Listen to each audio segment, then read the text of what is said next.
Our first keynote is going to be delivered by General Kristen Panzenhagen. She is the PEO for Assured Access to Space. She's the commander of the Space Launch Delta 45, and she is the director of the Eastern Range. Please welcome General Panzenhagen to the stage. Thank you. All right, good morning. Let me first acknowledge, I know I sound ridiculous. I'm getting over a cold, so I'm just hoping my voice is gonna hold out for the next few minutes. But thank you all for sticking this out, day 3. I know it's quite an investment to be away from your job for this long, but I think it's an important investment in our professional development. So I appreciate you guys attending and looking forward to the conversation. So I'm going to be talking about the launch mission within the Assured Access to Space enterprise. I'm going to start with a couple of important concepts for the Space Force as a whole and describe how they shape the guiding principles that we use in making decisions for our launch enterprise, and then talk about how that's reflected with what you're going to see coming up in 2025. So we're going to start with an exercise to get everybody excited about launch. Just kidding, it's not an exercise, it's a video, but it will still get you excited about launch, so if we can play the video.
All right, awesome, thank you for that. And we will be taking applications after this for anybody that wants to come join Assured Access to Space. We'd love to have you. All right, so a couple of the key concepts that I want to foot stomp today. The first is one that the CSO brought up in his keynote on Tuesday. The fact that the Space Force is a military service dedicated to space power. I know we're all aware of that, but I think it's important just to emphasize space is a warfighting domain. It's critical to the Joint Forces mission. The second key concept I want to weave in today goes back to the 2024 DoD Commercial Space Integration Strategy, as well as the Space Force Commercial Space Strategy. So that talks about specifically to the Space Force strategy that will take full advantage of commercial sectors' speed, innovation, availability to give us a competitive advantage. So that'll be the backdrop for what I'm going to talk about today. So how do those concepts intersect with what we do in launch? We've got our role as a military service, but we also have the commercial capability to provide that strategic advantage. So to operate in the critical warfighting domain of space, you got to get to space. So that's what we do. We put those key capabilities on space, and assured access to space is one of the Space Force's core functions. Also, assured access to space is important not only to what we do in the DoD, but to our way of life. As a whole, we all rely on space. And because of that, we're fortunate to have a very robust industrial base when it comes to space launch. And that goes back to decades of government partnership with our commercial partners. So essentially in assured access space, we've been living the commercial space strategy for decades, but there's always ways to improve on that. So launch has a very critical national security role, but as I mentioned, heavily reliant on industry's capabilities. So how do we balance when we're making decisions, resourcing decisions with assured access to space? How do we balance the need to perform our critical military mission, so that is essentially providing national security access to space, while fostering the commercial industry that we need to have to do our mission. So there's a lot of considerations into this, but I want to lay out 4 that are especially important to us. So the first one will seem obvious. Our reason for existing is to ensure access to space for national security purposes. Going back to what the CSO was talking about in his keynote, we are a military service. We're dedicated to space power. You know, he talked about how space matters for national security and prosperity, so we have to defend it. It also matters to our adversaries, so we need to make sure we're denying hostile space power. And all of this, again, requires access to space. So our first priority when we're making resourcing decisions always goes back to the fact that we need to support national security. We're putting assets on orbit in order to defend our domain and defend the use of our domain to enable joint force missions. But we know we can't do this without our industry partners. So for assured access to space, we need a launch industry that is reliable, has sufficient capacity, and is innovative in pushing the boundaries of technology. So our second principle that we use in decision-making is that we need to foster a robust, innovative, and competitive commercial launch industry. So if we go back to that Space Force commercial space strategy that I talked about initially, it actually says the Space Force enhances competitive advantage by utilizing the commercial sector's innovative culture, shorter development timelines, and increasingly available services as much as practicable. So for us, we need that vibrant commercial space industry. We need it for national security. Frankly, as a nation, we need it for economic security, and we need it for just our day-to-day way of life. So we're looking to support an industry that's robust, because that gives us reliability, one that's innovative, because that keeps us ahead of our adversaries, and then one that's competitive, because that drives innovation, speed, and affordability.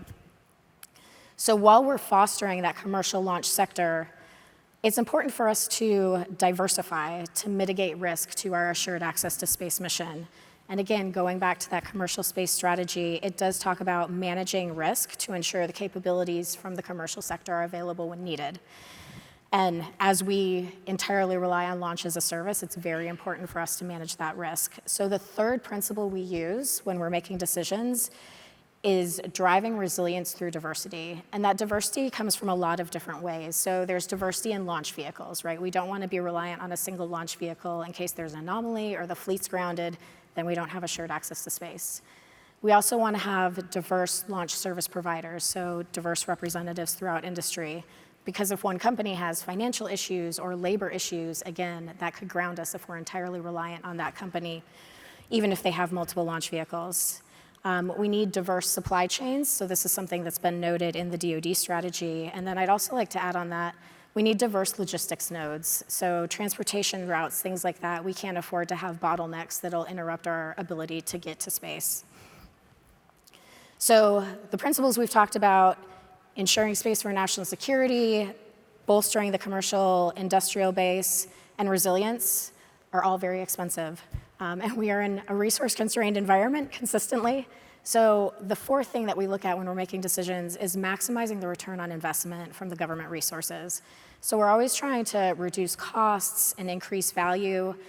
The most important thing for our mission is effectiveness, but we also need to look at efficiency for that return on investment reason. We try to make smart and transparent decisions, transparent so industry knows where we're coming from and they can plan accordingly. So those are the 4 basic principles I'm going to talk about. So how do those apply to the specifics of our assured access to space mission? Let's go to the next slide.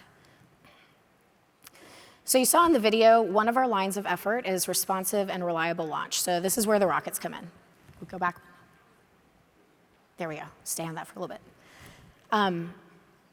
All right, so where are we going in 2025 with responsive and reliable launch, and how do those principles fit in? One of the big things that you're going to see in 2025 is more from phase 3 of our national security space launch acquisition strategy. So if you're not an acquirer, stick with me. This is actually exciting stuff. So we've been working through phase 2. Phase 3 is really a groundbreaking strategy, and national security space launch contract is the primary contract that gives our national security payloads rides to space, so critically important. We service Space Force to include SDA, the NRO, other agencies like MDA, so a lot of use out of this. So what we've done in phase 3, so the part of the contract that we're going into, we split it into 2 lanes. So let's talk about lane 2 first. So that's more what you think about your traditional space launch. We've got the exquisite national security payloads. We need boosters that go to a full set of complex reference orbits. They need to be able to lift very heavy payloads. They need to operate from both the eastern and western ranges. Full set of mission assurance is required in lane 2. So going back to the principles, this gets after principle number 1, ensuring that we have space access for national security. That is the bread and butter of lane 2. So in phase 2 of the contract, we have 2 launch service providers, SpaceX and ULA. In phase 3, lane 2 can have up to 3 providers. So we're in source selection right now, so I won't go into it in any more detail. But allowing a provision for that 3rd provider gets after that 3rd principle I talked about, which was driving resilience through diversity. So more launch vehicles, more companies. Okay, so getting into lane 1 of this phase 3 national security space launch acquisition strategy. So lane 1 is brand new concept. This is where we're putting our more risk-tolerant payloads. It's a IDIQ with annual on-ramps. So what that means is every year, more companies can compete to be onboarded into this IDIQ and then compete for task orders. Lane 1 was developed to give opportunities for newer providers. It is not as difficult as lane 2. The payloads are lighter. They only have to launch into LEO. They don't even have to launch from one of the Space Force ranges. So this gets back to principle number 2, right? We're fostering a robust launch industry because we've made a way for the newer, less mature providers to compete for national security space launches. So the original IDIQ for lane 1 was awarded back in June, and we awarded our first 2 task orders for SDA and NRO in October. And the next on-ramp, so for new companies to come in, that request for proposal is actually out right now. So one of the important things in national security space launch, to quote our SAE, Mr. Cavelli, no paper rockets. So to win a task order for lane 1, a rocket has to have launched at least 1 time successfully. For lane 2, so that's where your more difficult orbits are, your more exquisite payloads, they have to actually be certified by Assured Access to Space. So this gets back to the 4th principle I talked about, which was maximizing the return on investment. So we're making sure that if we're putting money towards a capability, we are sure that that capability is actually going to come to fruition. And you'll see some of this in 2025. So Vulcan has had its first 2 certification flights, and looking forward to them starting to launch the missions that they were awarded for phase 2. And then New Glenn, looking forward to that first flight in the near future. It's actually out on the pad right now on Slick 36 down at the Cape. If any of you are able to get down there, it's pretty awesome. It's huge. So that talks about national security space launch, but our capabilities are more diverse than that within Assured Access to Space. So we've got the Rocket System Launch Program. So that is for smaller payloads. They only have to go to LEO or suborbital. But again, getting after our first principle, ensuring space access. So it doesn't always have to be the huge rocket. It can be a smaller rocket. We still need access for those smaller payloads to LEO. So one example that we saw of Rocket System Launch Program back in 2023, you all probably heard about the Victus Nox mission. So as a pathfinder for tactically responsive space, a mission that on orbit was going to do RPO and SDA. I'll let the SV folks talk about that. Exciting from our standpoint, it used a Firefly Alpha launch vehicle out of Vandenberg. And once the vehicle was on alert, from the time they got the launch order to the time they actually launched was 27 hours, which is extremely fast in the launch business. And actually would have been a little bit shorter, but we had to wait for the Earth to rotate a little bit so we could get into the right orbit. So what are we doing in 2025? The follow-on to that, Victus Haze. So that similar RPO and SDA missions, but with more complexities, more of a real-world environment. This time we'll be looking at Rocket Lab's Electron and a rapid rideshare. So constantly pushing the boundaries to try and become more responsive. And while industry is providing the launch service, the government is doing mission assurance. So that's what we do. We can't buy like commercial insurance for our payloads because they're government missions. So within Assured Access to Space, we are always validating the rocket's design, production, integration, the procedures that they use for launch, and that's how we make sure that we can say, yes, this payload's good to go on this rocket. So what you're going to see in 2025 for mission assurance is a more efficient way of doing business. This is because we need to keep mitigating the risk to our payloads, but we're having more national security space launch missions, and we're bringing more rockets on board, which means we have to learn a lot more things. And this goes back to the fourth principle I talked about, which was ensuring that return on investment for the government. So some of the things you'll see increasing in 2025, we've got something that we call a One Falcon team. So our space launch squadrons out at Cape Canaveral and Vandenberg, as well as our mission assurance folks in Los Angeles, that are working the Falcon 9 missions have all cross-trained roles and responsibilities. So now we can surge on the either coast when we have Falcon missions. So we put the folks on the road, they're mobile, and that gives us a lot more capability so the government is not slowing things down from a mission assurance standpoint. You're also going to see increased tailoring in mission assurance. So when I talked about those lane 1 launches, that gives you, based on the amount of risk that that payload can accept, that allows you to determine how much mission assurance, how many government man hours you're going to apply to essentially the insurance for that mission. And the other thing is we are still increasing the amount of data that we share with our sister organizations like NASA that's using many of the same rockets that we do. This reduces our cycle timeline. It also makes it easier on industry when they don't have to provide the same thing to NASA and to the Space Force. So trying to make everybody's job more efficient here. So the first line of effort, that's that responsive and reliable launch, is achieved by procuring these launch services. But we need somewhere to launch from. So go to the next chart. So also in the video, you heard resilient and ready spaceports. So where are we going in 2025? Let's start by talking about where we've been in 2024. So in 2024, from our 2 spaceport ranges at the Cape and Vandenberg, we have launched 136 missions. And just to give you an idea of the pace that we're launching at, today's December 12th, we'll probably have at least 8 more launches before the end of this calendar year. Now let's compare. So globally, in that same time period, calendar year 2024, there's been about 230 launches globally. So your Space Force is providing the launch capability, the spaceports, for about 60% of the global missions. So most of the launches in the world are happening at our 2 Space Force spaceports. And about 40% of the global missions are just from the Eastern Range, which is amazing. So where are we going in 2025? Launch rates are going to continue to increase for the next few years. This is largely because of the commercial payloads, and our commercial launch service providers are doing a lot more business because they have these commercial payloads.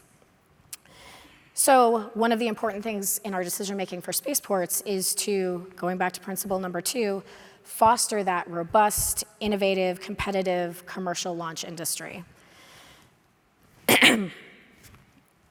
So a couple ways we need to do that. We need to increase the capacity of the spaceports because there is a lot of demand to get these commercial payloads on orbit. We also need to increase the resiliency of the spaceports, and that one, selfishly goes back to the national security mission.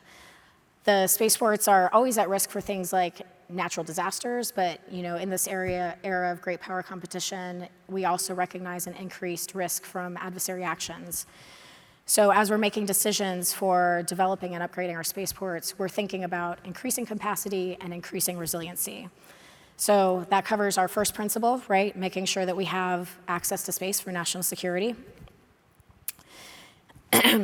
So a lot of different ways that we're doing that. I'm going to run through a laundry list here, but everything I'm going to talk about hits those first 2 principles. So making sure we have access for national security and making sure we are supporting a robust commercial launched industrial base, because that benefits us in national security as well.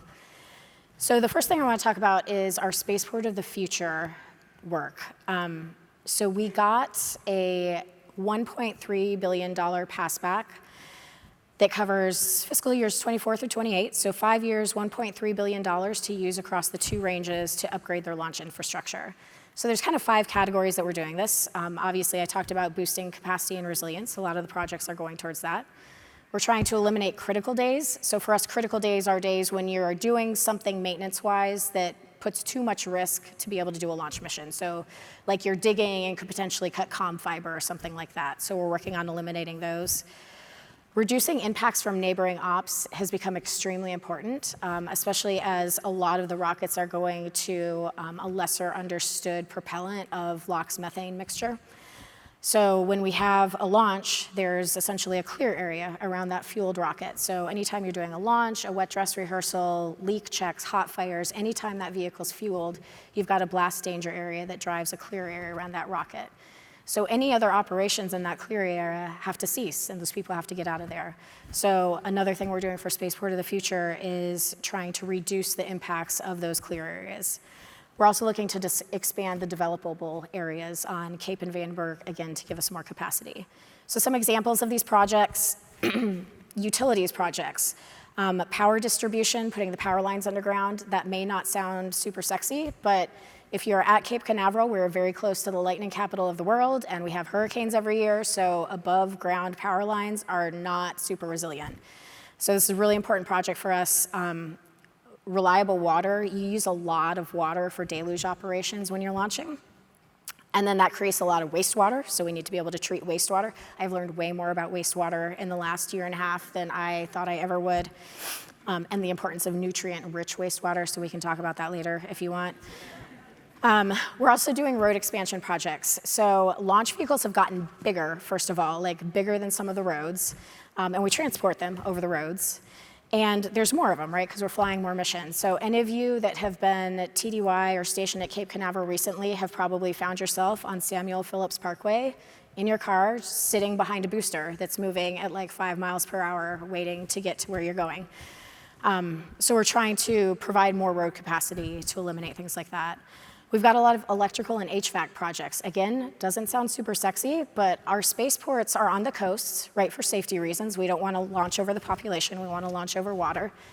But that puts us in very corrosive environments. So a generator that at Offutt may last 15 years, at the Cape or Vandenberg is going to last 3 years. So a significant concern. Again, maybe not as sexy as satellites on orbit, but extremely important for spaceport operations. We're also relocating a lot of our administrative facilities, shops, warehouses out of those clear areas. Because right now, even if you have an office job, if your office is in that clear area, every time there's a fueled rocket there, you've got to stop work and go somewhere else. So not the most efficient way to get work done. And there's other projects too, increasing security, communications capabilities, firefighting capabilities. So over that FIDUP, FY24 to 28, we've got 192 projects across the 2 coasts that are defined. We're 1 year in, and we are still on track. So for those of you that have worked infrastructure projects before, that is pretty amazing. We've got a hard-charging team of guardians and airmen working these projects to make sure that our spaceports are coming up to speed. Another important thing for spaceports is we have a spacecraft processing bottleneck. The Air Force, back when Air Force Space Command was in the Air Force, made the decision that we would use commercial launch or commercial spacecraft processing services because they're available, right? So it's the right thing to do to support commercial. But we've gotten to the point, because there are so many more commercial satellites right now using those same processing capabilities, that we are reaching a bottleneck rapidly in the next couple years, both on the eastern and western range. So we got a phenomenal congressional ad in FY24, $80 million to increase the spacecraft processing capacity on the western range. We put out a commercial solutions opening for that as the acquisition strategy. That is in source selection right now. It should be awarded next quarter. And we've actually also done the initial competitive work on the Eastern Range. So if we get funding, another congressional ad for the Eastern Range will be ready to go quickly. Another thing that's become increasingly important to us, I talked a few minutes ago about how we know we're not operating in a sanctuary anymore. So we've incorporated what we call defend the mission into our spaceport planning. So we're constantly looking at our security posture. We're partnering very closely with Intel and OSI to better understand the security threats, whether they're physical, cyber, RF. For OPSEC reasons, I won't go into exactly what we're doing, but that is something that's always in the background of our development for the spaceports.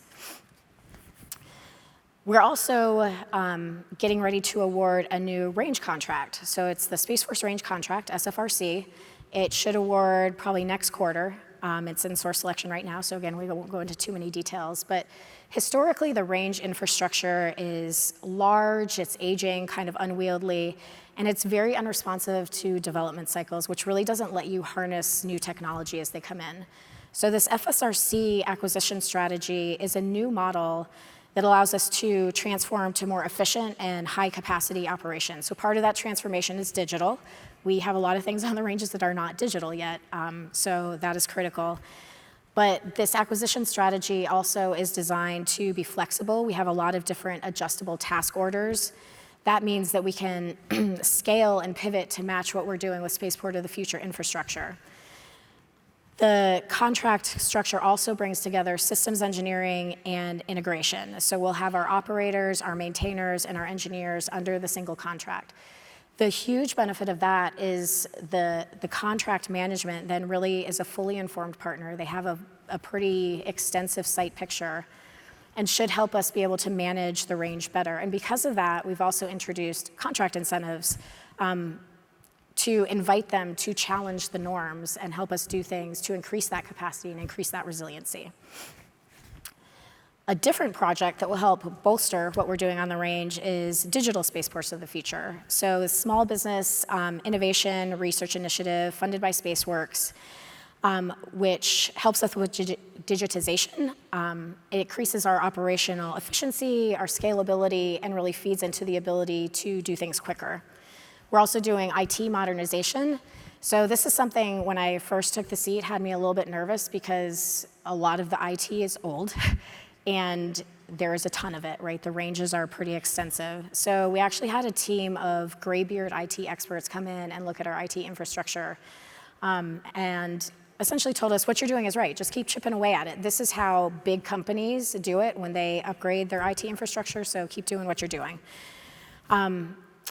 And those two efforts, the IT modernization and the digitization, is helping us with the last effort that I'll talk about. So we currently don't have a common operating picture of the spaceports.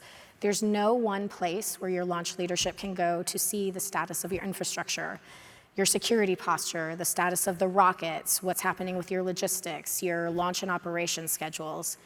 So we're in the process right now of gathering all of those requirements. Then we're going to define the architecture and start bringing in the applications, which again, we need that digitization to be able to do that.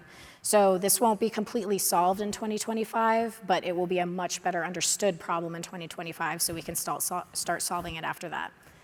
So that is a quick look of where we're going and how those 4 launch principles are really guiding our investments and our decisions for not just the next year, but the foreseeable future. So with that, I've got one more slide. So this is my sales pitch. If any of you are gonna be around this weekend, it is not too late to register to run the Space Force T-minus 10 miler. It's on Saturday. It is a fantastic run at Cape Canaveral. You will actually run past the Vulcan rocket that we talked about. So you'll see rockets on pads. You'll see historical pads like Complex 14. It's flat if you're not a super hardcore runner like me. That makes a big difference.